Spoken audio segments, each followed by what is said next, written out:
अस्सलामुअलैकुम, मैं हूँ आईजीएस और आज हम डिस्कस करने वाले हैं क्लास 11 फिजिक्स का फर्स्ट चैप्टर का टॉपिक कि डायमेंशन को यूज करते हुए हम इक्वेशंस को कैसे ड्राइव कर सकते हैं। ठीक है, how we can derive equations by using dimensions. ये और ये आपकी बुक में जो है वो पेज नंबर 19 में 1.3.2 टॉपिक है, जिसमें आपको जो है वो इसका एक न्यूमेरिकल भी जो है वो सॉल्व किया हुआ है। तो किस तरीके से हम जो है वो डायमेंशंस को यूज करके इक्वेशंस निकालते हैं वो हम जो है वो यहाँ पर सीखेंगे। अच्छा, मैं आपको बता दूं, ये 3 क्वेश्चंस हैं, अगर आपको नजर नहीं आ रहे, ठीक है, कुछ दिनों के लिए, क्योंकि बहुत सारे बच्चे शिकायत कर रहे होते हैं कि क्या कहते हैं बोर्ड का लिखा हुआ सही तरह समझ में नहीं आ रहा होता, वॉइस क्वालिटी वगैरह। तो अब हम इस पर काम कर रहे हैं, इंशाल्लाह कुछ आने वाले लेक्चर्स में जो है वो काफी हद तक जो है वो बेहतरी होगी। तो अभी है कि मैं बोलूंगी तो सुन लिएगा। वैसे तो ये क्वेश्चन आपकी बुक में ही है, पेज नंबर 19 पर। मैंने फेडरल बोर्ड के प्रीवियस जो पेपर हैं उसमें से निकाली और ये भी। अब हम क्या करेंगे, हम सबसे पहले, क्योंकि अगर इन तीनों को जरा मैं लेवल वाइज देखूं तो ये बहुत आसान है, ठीक है, ये उससे मुश्किल है और ये उससे थोड़ी सी मुश्किल है। तो हम क्या करेंगे, पहले इसको सॉल्व करेंगे, कॉन्सेप्ट बनाएंगे, फिर ये बुक वाली एक्सरसाइज को सॉल्व करेंगे, क्योंकि ये मुश्किल है लेकिन बुक में है इसलिए इसको दूसरी दफा करवा रही हूँ, जिससे हम कॉन्सेप्ट को स्ट्रॉन्ग करेंगे। और फिर तीसरी में ये आप और मैं मिलकर करेंगे, ये देखने के लिए कि हमारा कॉन्सेप्ट क्लियर हो चुका है कि नहीं हो चुका। ठीक है, तो आराम से एहतियात से कोशिश करें कि जो करवा रही हूँ उसको लिख लें अपने साथ साथ, इससे आप भी कोई फायदा होगा, क्योंकि ये जो है वो फर्स्ट चैप्टर का मैं पिछली बार भी कह चुकी हूँ, काफी इंपॉर्टेंट टॉपिक है। इससे पहले डायमेंशंस निकलती कैसे हैं, left hand side, right hand side, किस तरीके से हमारे पास जो है वो प्रिंसिपल ऑफ होमोजेनिटी वगैरह, इसको हम कर चुके हैं, और वो प्रिंसिपल ऑफ होमोजेनिटी ही यहाँ पर जो है वो फॉलो होगा। चले हम बात करते हैं पहले इस सवाल की। सवाल ये है, force F on a particle depends upon mass of particle. Force हमारे पास डिपेंड कर रही है मास ऑफ पार्टिकल, इसके अलावा एक्सेलरेशन ऑफ पार्टिकल। वैसे तो आपको पता है F = m में होता है, लेकिन समझे अभी हमें कुछ पता ही नहीं, क्योंकि अभी तो हम ड्राइव कर रहे हैं इक्वेशंस, और कैसे ड्राइव हुई इक्वेशंस वो भी आपको तरीका पता चल जाएगा। हमारे जहन में आता है ना सवाल, ये इक्वेशन बनाई किसने, F = m में कैसे बन गया, तो वो कैसे बन गया वही हम देखने वाले हैं। ठीक है भाई, यानी कि इन्होंने अभी सवाल में सिर्फ इतना बताया है कि फोर्स हमारे पास डिपेंड करती है एक्सेलरेशन पर और मास पर। सही है भाई।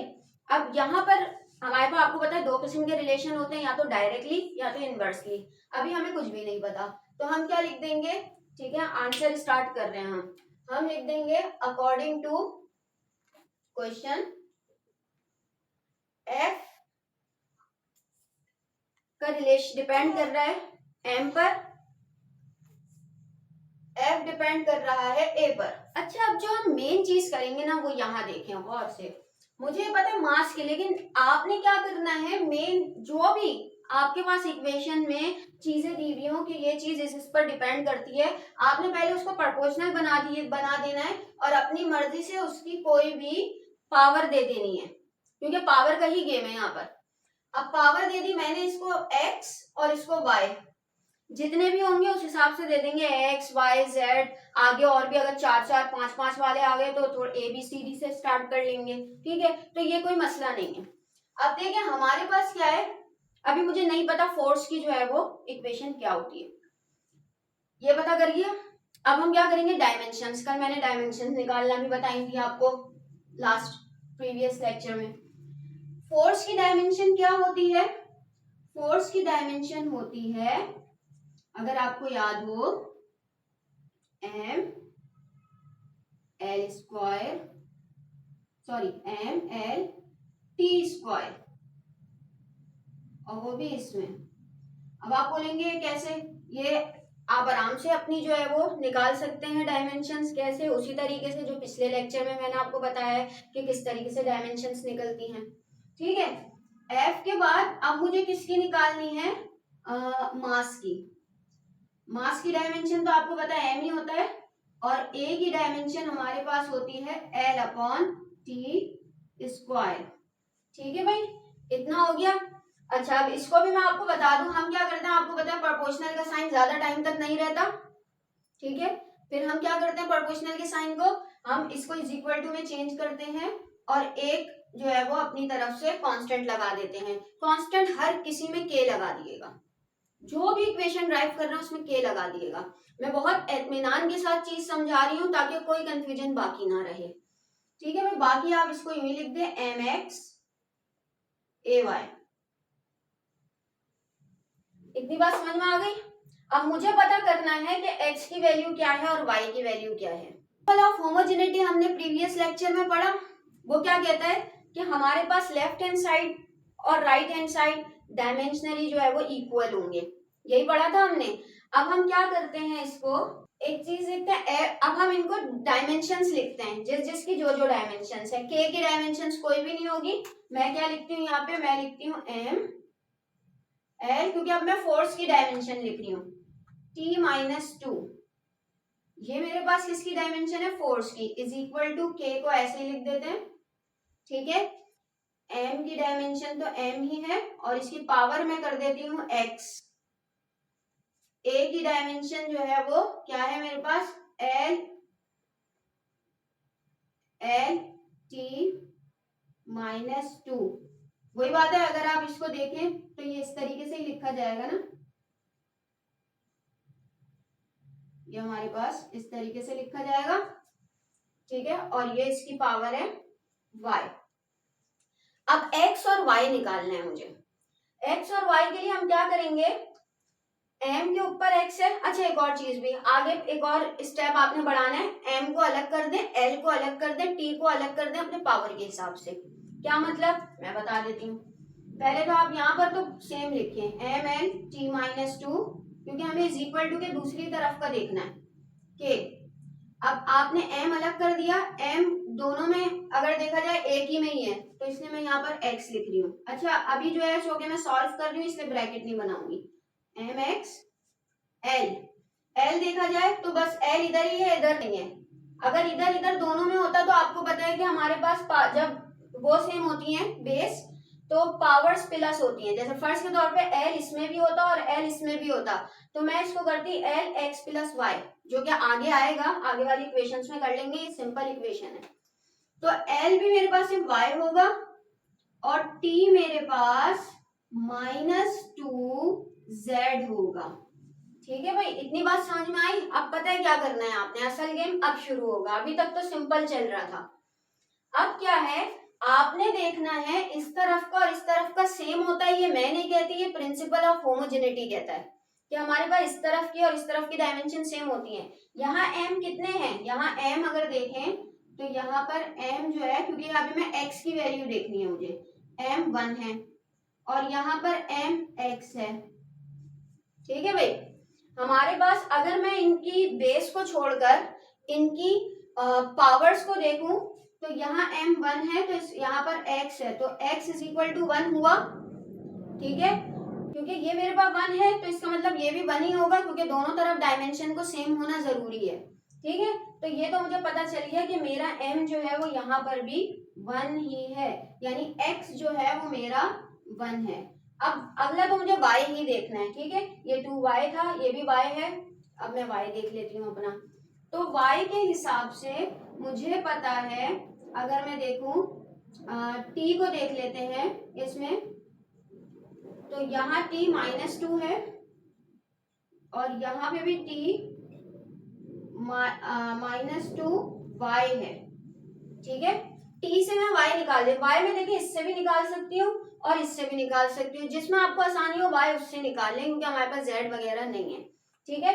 दोनों में ही y आ रहा है, तो इससे निकाल के देख लेती हूँ। अब मेरे पास बेस सेम है, मैंने लिख दिया यहाँ पे -2 is equal to -2y।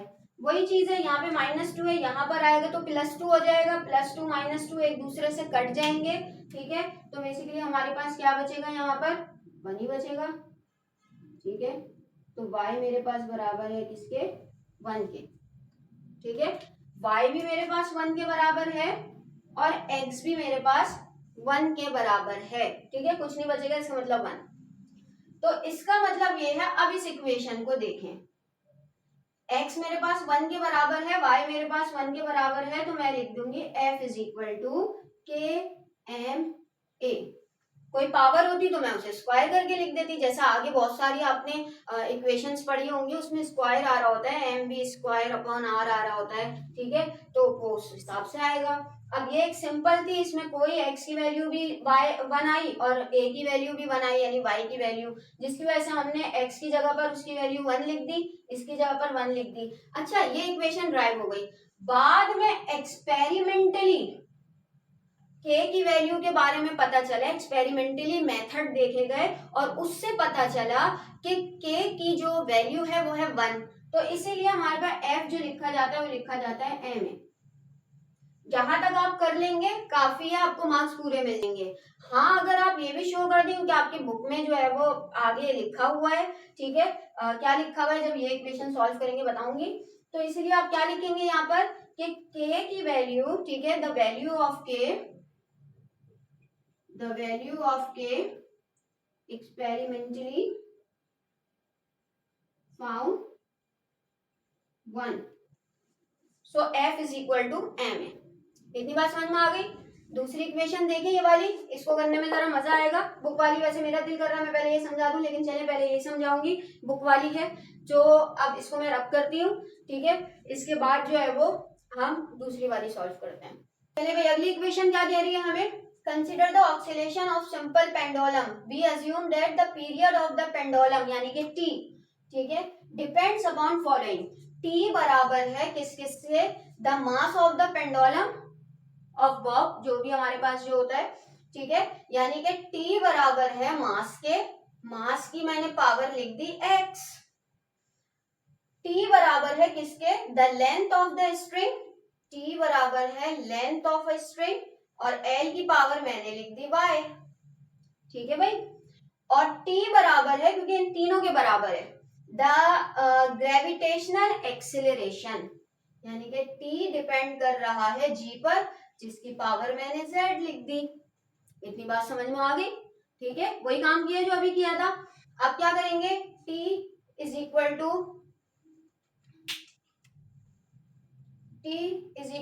k लगा देते हैं, k के बाद m की पावर x, l की पावर y, g की पावर z, ठीक है भाई। मैंने कुछ गलत किया अभी तक? कुछ भी गलत नहीं किया। अब हम क्या करते हैं, इनकी लिख देते हैं भाई। आपको पता है t की डायमेंशन तो t ही होती है, ठीक है, तो अगर मैं इस t की पावर को लिखूं m0 l0 t1, तो मैंने कुछ गलत किया? कुछ भी गलत नहीं किया। मैं डायरेक्ट t भी लिख सकती हूँ, लेकिन आगे मुझे कंपेयर करना होगा ना, इसलिए m और l को भी लिख देते हैं, ठीक है भाई। m मास है, मास होती है मेरे पास सिर्फ m, ठीक है भाई, और l मेरे पास लेंथ है, लेंथ तो लेंथ ही होती है, और ये जो g है मेरे पास, ठीक है। अच्छा, यहाँ पर जो है ना वो इनके फॉर्मूले में स्मॉल एल आता है, डायमेंशन का जो हमारे पास कैपिटल एल होता है, ये स्मॉल एल होगा जो फॉर्मूले में आता है।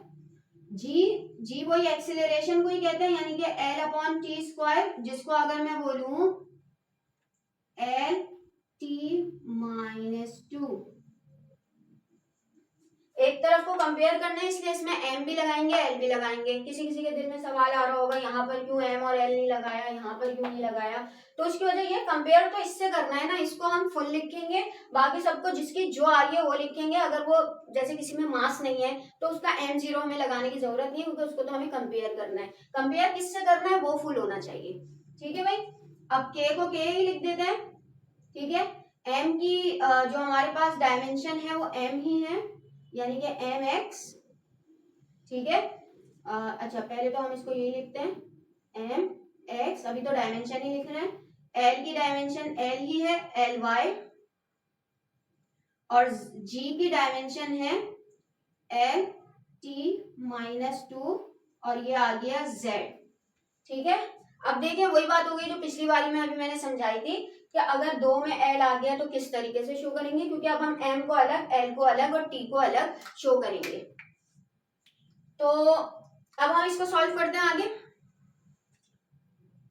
m0 l0 t1 ही है, ठीक है, और ये मेरे पास m की पावर, अभी मैं k को नहीं लिख रही, k को क्यों नहीं लिख रही, k अभी तो डायमेंशन लेस है, लिखना है लिख लें, नहीं लिखना नहीं लिख लें, जरूरी नहीं है, यानी कि इसके कोई मार्क्स काउंट नहीं होंगे। m की पावर x, एल की पावर, यहाँ पे भी एल है, यहाँ भी एल है, यहाँ वाई है, यहाँ जेड है, तो ये हो गया वाई प्लस जेड। मैंने कुछ गलत लिखा? सब अग्री करते हैं कि मैंने सही लिखा है भाई? ये हमारा बेस सेम है तो पावर प्लस हो जाती है, ठीक है। टी मेरे पास एक ही के पास है जो कि है -2, तो ये -2z हो गया। अब मुझे क्या करना है, x की वैल्यू निकालनी है, y की वैल्यू निकालनी है, z की वैल्यू निकालनी है। चलिए पहले x की वैल्यू निकालते हैं, ठीक है। x की वैल्यू m से कंपेयर करते हैं। यहाँ पर मेरा m है m0 is equal to mx 0x।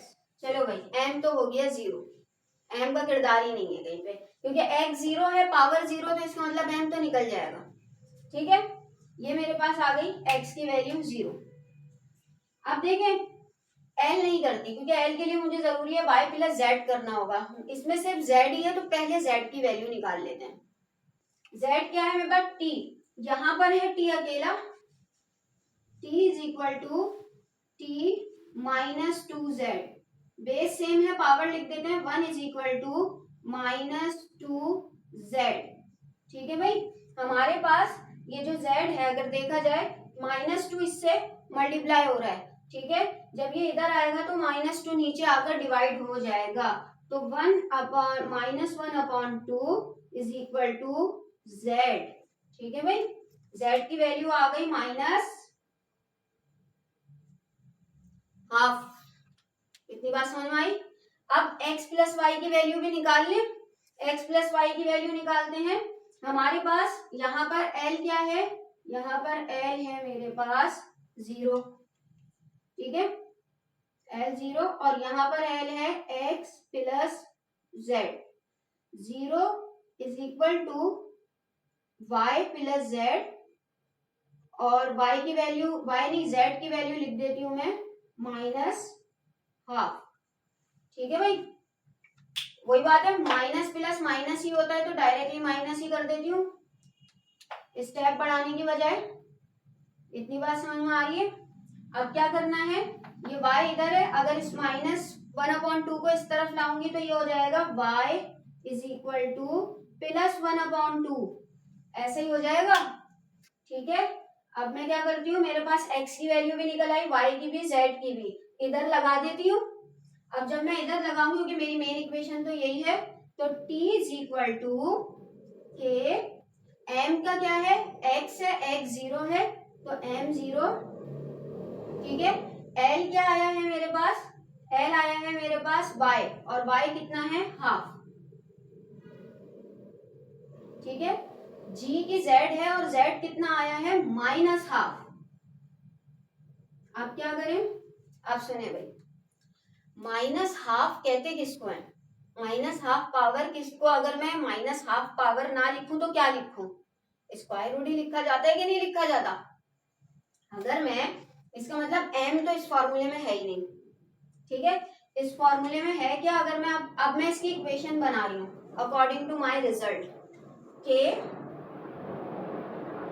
के बाद ये हाफ मुझे क्या दिखा रहा है, ये हाफ मुझे बता रहा है कि इन दोनों पर स्क्वायर रूट है, और ये पॉजिटिव साइन बता रहा है कि ये ऊपर है, और ये नेगेटिव साइन बता रहा है ये नीचे है। क्योंकि देखिए जो नीचे होता है उसको जब हम बराबर में लिखते हैं तो माइनस लगा देते हैं, यानी मल्टीप्लाई करके लिखते हैं तो माइनस लगा देते हैं उसकी पावर पर, है ना। इसकी पावर पर माइनस है, इसका मतलब ये नीचे था, तो यानी कि एक तो ये दोनों स्क्वायर रूट में है, under root, sorry square root बोल रही, अंडर रूट है, ठीक है।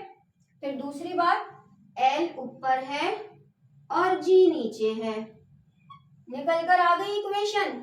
यहां पर आप एंड कर देंगे, आगे फिर भी लिखना चाहिए क्योंकि आपकी बुक में ऐड है, आप लिख दें आफ्टर दिस वैल्यू ऑफ के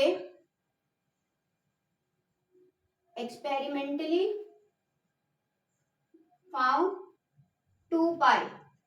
बाद में एक्सपेरिमेंटली मेथड से पता चला के की वैल्यू 2 पाई है, तो हमारे पास फॉर्मूला निकल कर आया 2 पाई L/G।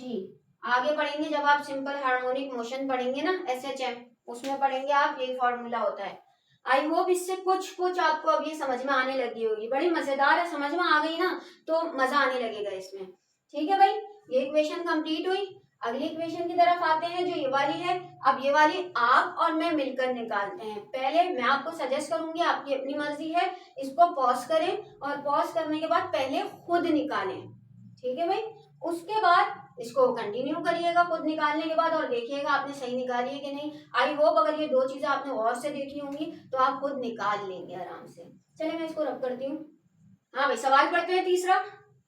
सेंट्रीपिटल फोर्स जिसे F से शो किया गया है, एक्टिंग ऑन अ पार्टिकल, एक पार्टिकल पर एक्ट कर रहा है। ठीक है भाई, जिसका मास है m, यानी कि F depend upon m, moving in a circle of a radius F depend on radius with velocity v, यानी कि F हमारे पास v पर भी डिपेंड कर रहा है। वही बात है mx ry vz। ठीक है, अब क्या करना है, फाइंड इक्वेशन, इक्वेशन बतानी है f की। वही चीज करेंगे जो मैंने अभी आपको बताया, f is equal to m, ठीक है, सॉरी पहले तो k लगाएंगे, k mx ry vz। ठीक है भाई, अब क्या करना है, हमने इनकी डायमेंशंस लिखनी है। फोर्स की डायमेंशन क्या होती है, फोर्स की डायमेंशन होती है m l t माइनस 2, क्योंकि F is equal to m a होता है तो एम ए की डायमेंशन निकाले तो ये निकलती है। ठीक है भाई, मास की डायमेंशन मेरे पास m ही निकलती है। इसके अलावा r क्या है हमारे पास, लेंथ है। इसके अलावा v क्या है मेरे पास, मीटर पर सेकंड, यानी कि लेंथ अपॉन टाइम, जिसे आप शो करेंगे l t माइनस 1। सही है भाई, सॉल्व करें हम इसे। अब मैं इनकी जगहों पर इनकी डायमेंशंस लिखती हूँ, m l t माइनस 2, ठीक है भाई, इज इक्वल टू k को तो ऐसे लिख देते हैं m की पावर x, r की सॉरी r नहीं l की पावर y, और v नहीं होगा सॉरी, इसकी डायमेंशन लिखते हैं l t माइनस 1 की पावर z। अब क्या करते हैं, m l t को सेम कर देते हैं क्योंकि l दो जगहों पर आ रहा है। ठीक है, तो अब हम क्या करेंगे, इसको तो एज इट इज लिख देते हैं, m l t minus 2 is equal to k m की पावर x। अच्छा, अब ये लिखने की जरूरत नहीं है, डायरेक्टली इनके ऊपर लिख देते हैं m की पावर x, l की पावर y प्लस z। क्यों, क्योंकि ये रहा y ये रहा z, और t की पावर माइनस 1, z से मल्टीप्लाई होगा तो माइनस z हो जाएगी। ठीक है भाई, माइनस z। अब क्या करते हैं, कंपेयर कर लें, कंपेयर करते हैं। इधर है m1 और यहाँ है mx, तो भाई 1 पावर लिखते हैं और इसकी पावर x। ठीक है भाई, यहाँ x आ गया। अब करते हैं किसको, l में तो दो चीजें आ रही है तो पहले t को कर लेते हैं। ठीक है, यानी z को कर लेते हैं। तो यहाँ हम कर लेते हैं t की पावर कितनी है, -2, -2 is equal to t minus 1। अब वही चीज है, -2 इज इक्वल टू -1 नहीं -z करते हैं, एक सेकेंड, -z। ठीक है भाई, अब क्या है, माइनस माइनस दोनों तरफ से कट हो जाएंगे, तो यानी कि मेरे पास आ गया z is equal to 2k। सही है, इतनी बात समझ में आई। हमारे पास x निकल कर आ गया, हमारे पास z निकल कर आ गया। अब निकालते हैं क्या, y। y निकालने के लिए हम क्या करेंगे, हमें पता है यहाँ पर l है 1 इस तरफ, और इस तरफ l है y प्लस z। ठीक है, 1 इज इक्वल टू z कितना था, 2, y प्लस 2। अब वही चीज है, यहाँ आके माइनस हो जाएगा, -2 plus 1 is equal to y। ठीक है, -2 में से 1 गया तो मेरे पास बचेगा -1 इज इक्वल टू वाई, यानी वाई की वैल्यू है -1। ठीक है भाई, उठाएं ये वाली इक्वेशन जो सबसे पहले करी थी। अब इसमें इसकी वैल्यू लिखते हैं, f is equal to k M x है, x क्या था भाई, x1 है, यानी कि m ऐसे ही लिखा जाएगा स्मॉल m। ठीक है, r क्या है, y यानी -1, r मेरे पास है -1। ठीक है, और z मेरे पास है 2, v जो है वो 2 है, r -1 है, इसका मतलब कि -1 कब होता है, जब वो नीचे होता है, डिवाइड हो रहा होता है। तो ये इक्वेशन लिखी जाएगी f is equal to k m v square upon r।